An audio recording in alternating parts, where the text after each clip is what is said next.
Numu manamuturu, e nanishitu he nanaka, pija ya pia tipukuba, tamina mina, pija ya tabino, tabiroa, mishitu he inumurue yaa kwetna, kapa mishitu he tamikuyui panunaru, katuij kasongahanapu, kapui narushitu he, pija tami yasamuna, tanituiwun, tami tukakwetu, nu nanishitu he ku. Ishu pija tami tukumayogui, tamadze pija sokwamana, pija manina, pijanum, tami mabitsiaku numurue pietipno, tami punabi ohub, mishituhe, pihwa, no ayoni numurue.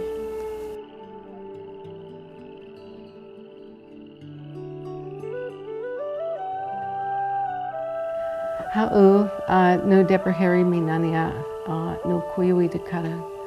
My name is Dr. Deborah Harry. I'm the Executive Director of the Indigenous Peoples Council on Biocolonialism, and we have a program called the Emerging Indigenous Leaders Institute that we founded in 2008.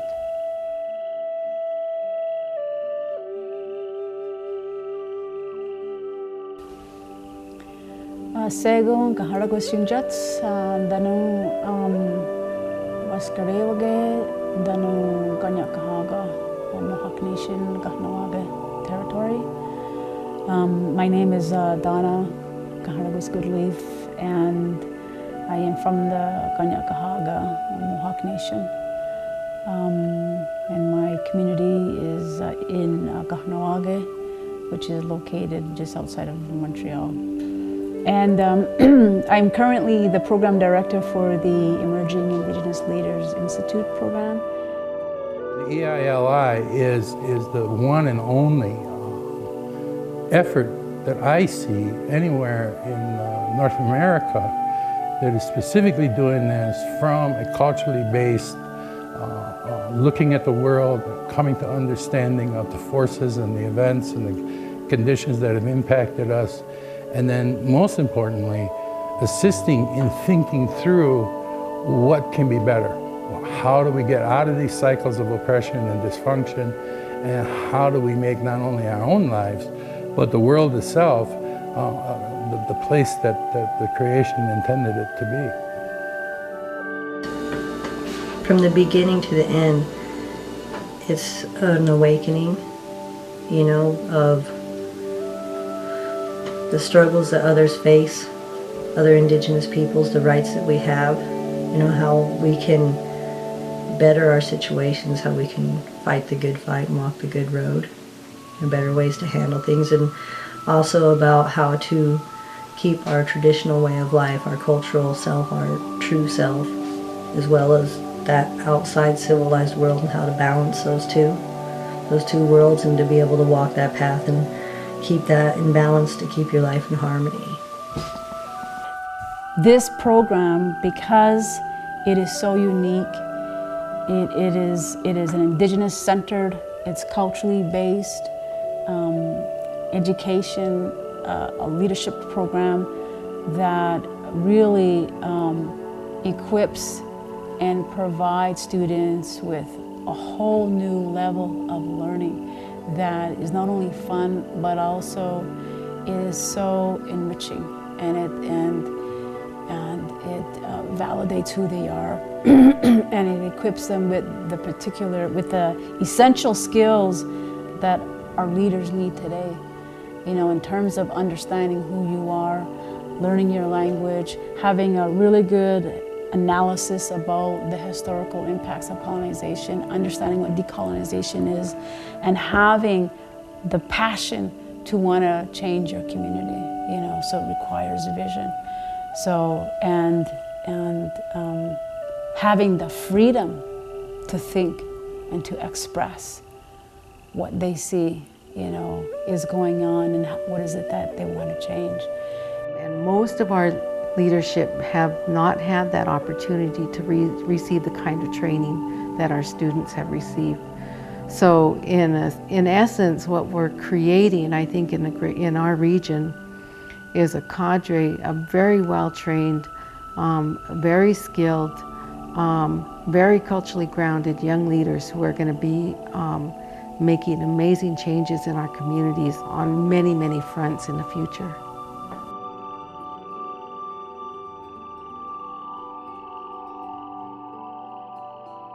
What we've developed is a curriculum that's pretty comprehensive. It starts out with understanding Indigenous peoples' rights, both in the international context as well as at the domestic level. Just because I'm young and I'm a woman doesn't mean I can't hold my own and I can, go out there and take on those corporations or government agencies or whatever and not have to back down, because I do know my rights now. I can help my people in a better way and go about it in a more positive, a healthy way. We've also have a course on Indigenous-centered education where our students have learned about the typical educational model, which probably most of us have experienced.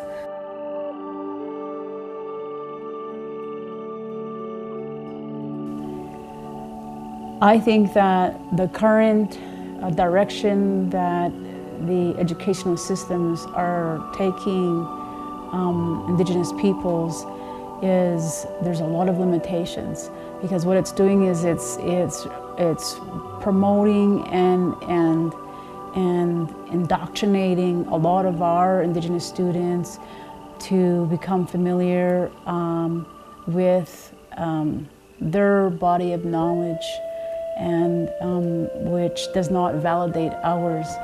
And what's happening is that then you see a lot of our Indigenous students coming out of these public school systems not knowing who they are, not having a strong cultural foundation of who they are, not speaking their language, not knowing their own history. Nothing exists without history. And what's the history of anything you're looking at? Whether it's a ballpoint pen or the political social conditions of our territory, everything that exists in this physical world today has a history. And we need to understand that history, and we need to see how that history has impacted us. And when we look back, coming from the time of 1492 to today in 2013, and seeing the massive, deliberate effort to wipe us off the face of the earth. And that it still continues in much different forms, in much different ways, the attempts to assimilate us, the attempts to eradicate our languages and our identities. That has not stopped. And so if we don't understand that there has been an ongoing agenda from the first day in 1492 to right now to bring about our elimination, we're going to be like those people who walked into the gas chambers.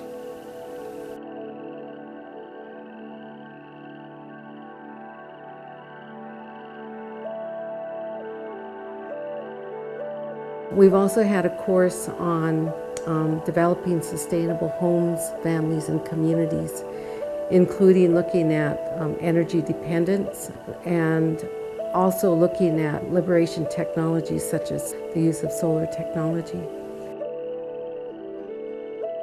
We have a course on nonprofit organizational development and also other models for community change such as cooperatives, small businesses, and so on.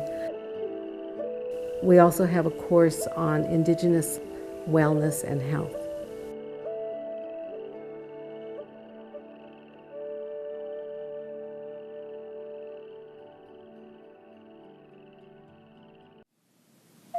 I am really glad that language is included in the EILI program to all the students attending the program, because it has been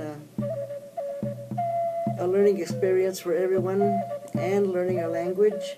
And like I say, our language is dying, but through programs like this, we hope that we could revitalize our language and be able to carry on for our younger children and even adults as far as that goes, because they all need to learn, and we're trying to revitalize our language.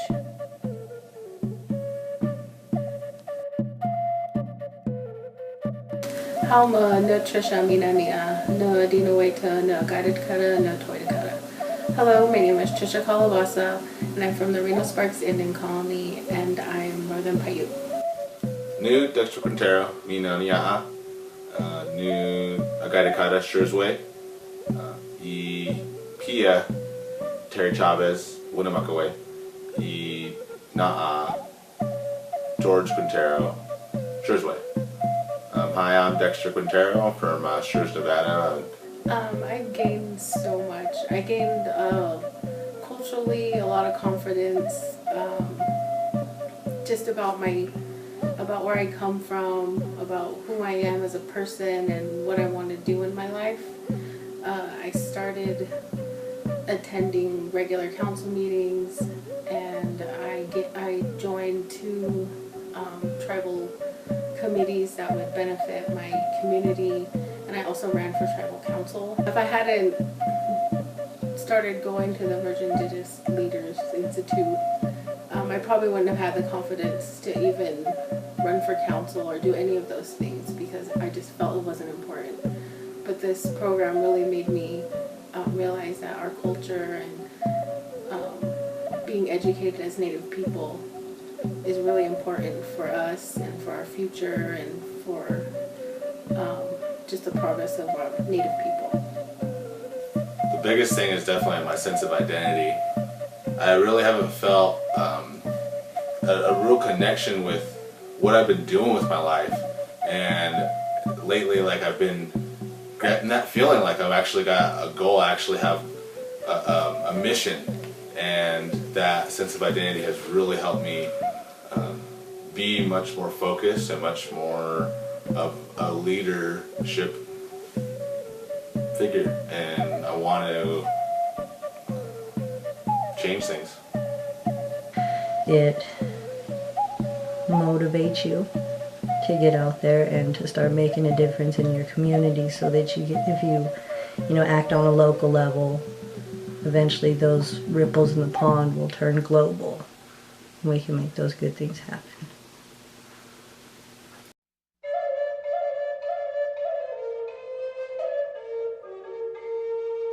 One aspect of our program also focuses on internships, and it's very important for us that the leadership program is based in practical experience. So one of the opportunities we've created for our students is to actually go to the United Nations in New York in May, where our students will participate in the United Nations Permanent Forum on Indigenous Issues.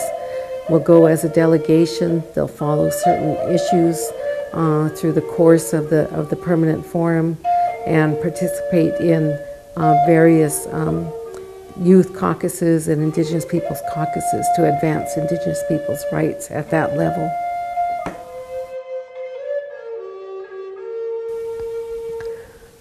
A transformative leader is an Indigenous person who takes up the responsibility for the future of our peoples and for our territories. And that's not an easy thing to do. Many people don't feel they have the skills or the knowledge or the abilities or don't have the commitment to take on that kind of leadership. But our transformative leaders, the leaders that come out of our program, recognize that knowledge, the new knowledge and the skills that they've gained also means that they carry a responsibility to move it forward into our communities. And the entire program is based on this concept of creating transformative leaders. We invest in our students, and the students in turn gain skills, knowledge, awareness, and commitment, and then they create change in their communities. So it's all about transformation. It's all about putting knowledge to action for the good of our communities.